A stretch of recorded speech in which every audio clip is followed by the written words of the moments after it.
Good morning and welcome once again to the Africa Discourse channel. My name is Richard. I'm sure Rita has been a great host, bringing us conversations from the Future of Work conference. I'm seated here with Dr. Hinson. Let me not butcher Dr. Hinson is fine. Dr. Hinson. Absolutely. Right. Yes, sir. So can you please tell us about yourself shortly? And I want to directly tap into your growth. Yes. Right. How your growth, absolutely, basically your upbringing shaped you into the person you've become today. Absolutely. So I was born in Osu, went to a place called Metin Nursery School, went to a place called Richard School, went to a place called Achimoto School, went to a place called the University of Ghana. Wow. So I studied for a Bachelor of Science degree in marketing, an MBA in marketing. Today, as I chat with you, I have a bachelor's, master's, and a doctorate in marketing for the University of Ghana. Yeah. I have a chartered marketing qualification from the Chartered Institute of Marketing UK, and I have a second doctorate in international business from the Aalborg University in Denmark. Wow. So I started my career selling refrigerators and air conditioners at a place called Cold Temperatures almost 30 years ago in 1996. I was in level 300, and I used to go and run and sell the ACs and run back to class. It was not so easy. And then level 400, I started doing data entry for a company called Lexcroft Consulting. Yeah. Then I started corporate training. My first one was at the Ghana Commercial Bank Training School in Teshinungwa. Wow. So I've been around. 4 years ago, I was Deputy Vice Chancellor at the University of Kigali. I've been HOD in the place in which we are right now, head of the marketing department. I've been Director of Institutional Advancement. I've been Hall Master at Hilal Iman Hall. And I worked in advertising for 5 years, from 1998 to 2003. Worked on global brands like Microsoft, Acer, Symantec, KPC. I did Mercedes-Benz, Peugeot. I did Daewoo. I did Microsoft. You have quite an extensive... No, you should visit my website. You'll be shocked. Jesus Christ. Yes, Maybe you should share the link. It's www.robertebohinson.com. ROBRTEBOHINSON. That is a long biography down right there. It's just the grace of God. Let's speak about academia, since you're currently in academia. Yes. And what is academia doing, right, to shape the future? The future of work. Yeah. All right. And what is academia doing right now in terms of contributing to what industry's demands are? So I've had the age-old debate about how, we just give them basic training. When they come to you, you can train them. Okay. And I also hear industry people saying, come on, they are not market ready when they come. So over the years, I've listened to the debates. We don't train them for you, train them yourself. This guy's saying you don't train. Look, I think we need a middle ground. I think that a bit of humility on both sides will be a blessing. I'll explain. Nowadays, the world is evolving so fast. Marketing knowledge that was useful even 2 weeks ago might not be useful today, because there might be some brand new AI tool that totally obliterates that marketing model you knew two weeks ago. So I think we need to understand as educators, as faculty, as service providers, that the world is changing so fast. The first thing we need to do is that we need to involve industry more in the way we shape our curriculum. I think we need more of industry advisory boards. Okay. I think we need to inculcate more into our curriculum development, alumni feedback, and employer feedback.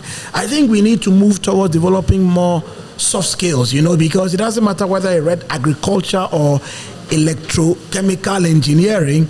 If you can't present well, you can't project yourself, you don't have the right personal branding proclivities, you will still fail in the marketplace. So I think it's a mix of things, but basically speaking, industry must move a little more towards the academy, and the academy must create better platforms for inculcating industry feedback into developing more market-ready curricula.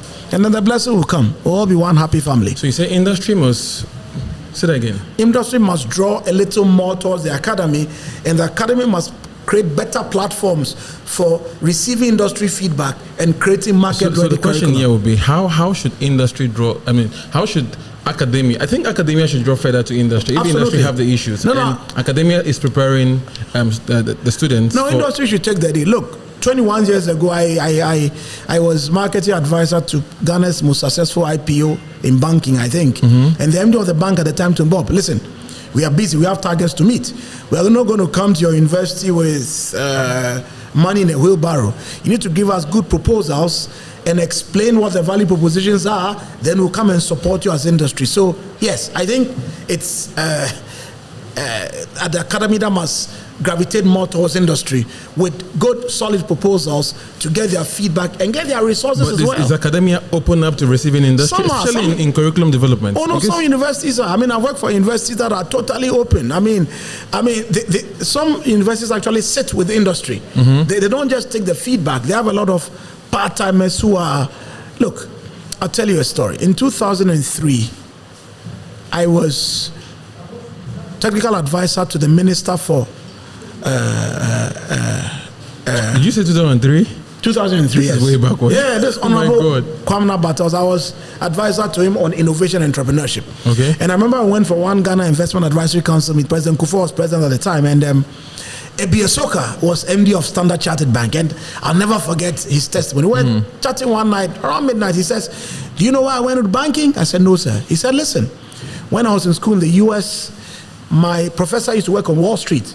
So the guy goes to work, comes in the evening, hangs his jacket in the room, and is giving us real live Wall Street interactions that day." So he said, wow, that's what made finance so interesting for him, because the guy was bringing stuff from the stock market daily, and he found that to be totally fascinating. So I think we need to have a better blend of industry, helping to even co-teach some of our courses, especially in business schools, but also give us feedback on what to work in training better graduates. Prof, I have a question for you. This question has been on my heart. Go ahead. Now, the question is, how does academia actually recruit professors or teachers or what to teach the students? Interesting question. So there are some basic prerequisites. In Ghana, the thinking is that if you don't have a PhD now, you can't teach, which is fair. But why is it so? No, I mean standard the world over. You need in fact, there's a book called How to Get a PhD, Estelle Phillips and DSPU. In that book, the definition of a PhD is somebody who's licensed to teach. So the way you have a medical degree for a medical doctor, a PhD is a license to teach in a university. Okay. But here's what I think, maybe because of my nuanced background, I think that for business schools in particular, if you're just taking what's in a book and transferring to students in a class, there's a mismatch. The students could read the book on their own, like seriously. I know, that's it. So I think lecturers got to be, you have to wake up. I mean, if you are solving real problems in town, taking companies to the stock market, diagnosing marketing problems, doing training interventions, then when you come to class and you're teaching us, tell them, guys, you know what? Let me tell you about the steer story from 2004 or 2005 or whatever. And then you explain to them how CS entered the market. Let me tell you how SSB rebranded from SSB to Societe Generale. Those are case studies presentation now. Those are case studies. So I have worked on maybe 50 brands in my lifetime. So if I'm teaching a branding class anywhere in Africa, I don't need to teach you what Kotler and Keller alone are saying. I'm going to teach you real world examples on the market of brand campaigns I've superintended live. I'll tell you how we did the briefing, how we translated the briefing to this, how we set the KPIs. It is what it is. You know, Doc, you're saying something that actually really exposed what the mismatch between academia and industry really is, or how academia is training students, preparing them for industry. Because if we keep on taking case studies from the European market, right, we can directly apply them to the actual case on the ground. You know, I'm shocked you went there, because when I joined the university in 2003, I made a vow to myself that I'm not going to sit around and still keep using Nike and Walmart and the rest. Today I have 42 books under my belt. I mean, there's probably no course I teach anywhere in Africa where I don't have either an edited book or an authored book that provides the literature support for the course. From the African continent? From the African context, because we wrote it for Africa. I wrote it for Africa. I have a book on sales, B2B marketing, sustainability, green marketing, brand management, marketing, communications, higher education marketing. So when I'm teaching you, I don't need to go and bring you an example from Los Angeles. I'll tell you what's happening in Bloemfontein. I'll tell you what's happening in Ota, in Lagos. I'll tell you what's happening in Lukpeju, in Lagos. So, look, we just got to wake up, man. And try to create African content for African universities. I like that. Yes. That is a very salient point. We need to create African content for African universities. And that's the only way we are going to drive advancement in ensuring that Africa can also prosper. Right? And looking out, I mean, we keep on saying that the world is looking up to Africa. But Africa is Africa prepared to match up to the deliveries or the expectations of what the world expects? Because we have no case studies of the African market that students are able to tap into. No, but that's changing a bit. I mean, it's changing a bit. Tell me. No. If you take VITs in South Africa, for instance, they are writing amazing case study. You take the Gordon Institute of Business Science. I mean, they are writing. Look, at the Gordon Institute of Business Science, they have case studies that have sold over 250,000 copies, even on global publishing platforms like Ivy. Wow. No. South Africa is doing well with cases. If you go to Strathmore Business School in Kenya, they are doing well with cases. University of Ghana Business School, I remember about 10 years ago, I superintended the development of about 18 new cases for the University of Ghana Business School. Okay. So we are making some progress in that regard. How can we exponentially? Yes, that's the word. How can we, or how would you also encourage other African youths or African people or industry leaders and the likes to collaborate towards exponentially increasing the rate at which we are getting these cases out there? That's an interesting question to ask, because sometimes those in the academy also complain that when they go to industry, they don't open their doors to them. So you don't provide us the raw material for developing the cases to train the students who come back and become a blessing to you. So I think for industry to, let's stop all this, is confidential, it's confidential. Look, there's a way of managing information in such a way that you don't reveal your deeper secrets, but at least you give, look, you know what's funny about this? But don't you think if academia or profs and staff who teach in the universities were also working in industry full-time and have a lot of experience in industry, they would have access to the information that helps them? I've never had access issues since I was born. Because so you see, that makes a difference for you. I work with them, I consult for them, I train them, I advise them, I brainstorm with them. So I've never, one time when I became associate professor, some person whose name I don't want to mention sent me a warning, and the warning was that, tell Professor Hinson, we don't see all his big grants. Where does he get the information from? And I just smiled, because in that person's mind, you need a $2 million grant before. No. I said, you see the thing from one way. I came from industry. And so most of the people I'm dealing with, I've dealt with for 20, 30 years. They know me, they trust me. So when I'm going to do research, I don't have access issues. So if you have access issues and you need donor money from places where they are not being shut off because Donald Trump is saying he's not going to send USAID money for grants, then you sit down and twiddle your thumbs. I mean, you need to wake up and understand that we need to devise local solutions for local progress. It is what it is. Maybe, Doc, you can share tips and pro tips on how the other academia people can actually tap into the knowledge you've had over the. Would you advise them to go and work for companies too?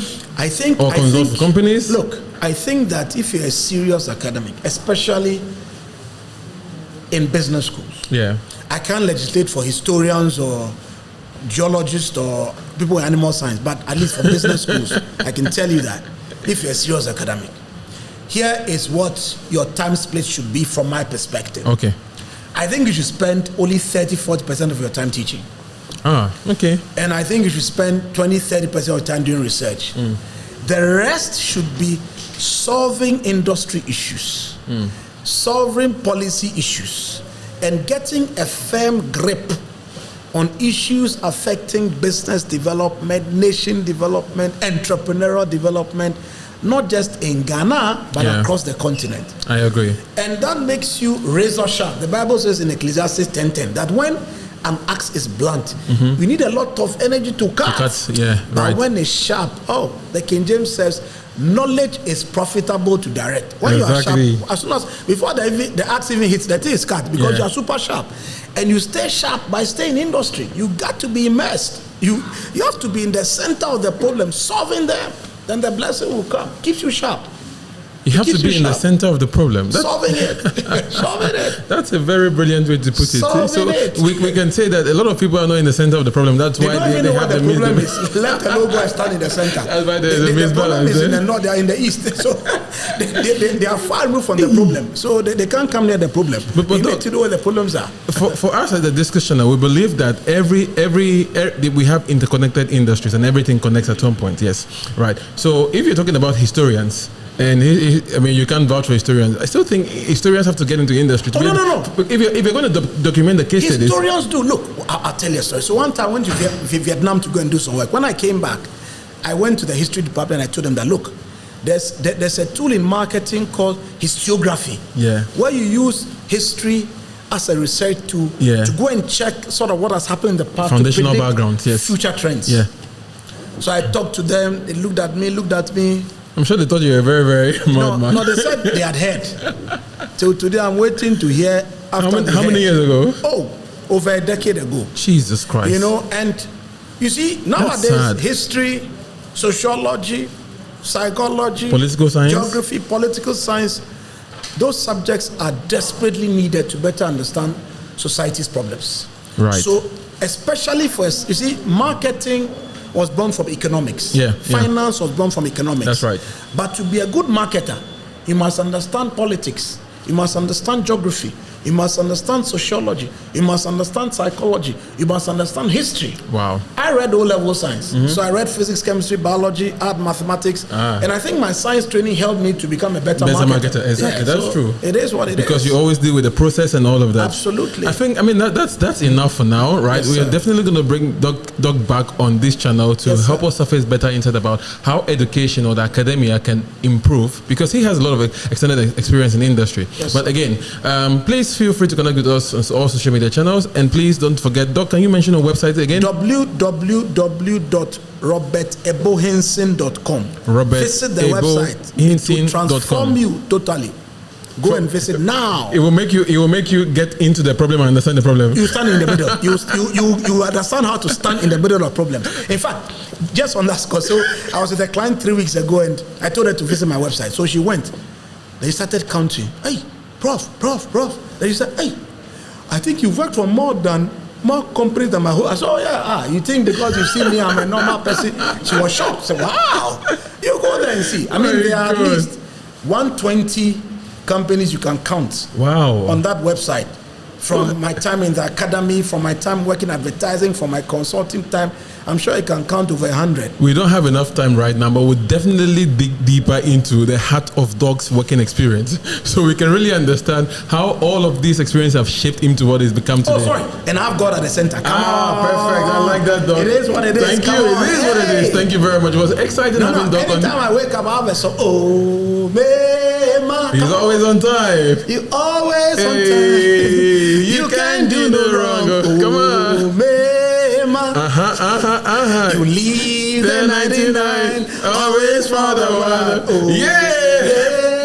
Again, that's a wrap from us on the Africa discussion. It was an exciting time talking to Dr. Hinson. Thank you very much. Doc, we're going to invite you back to the channel so we can discuss more. Have a blessed day. Thank you very much.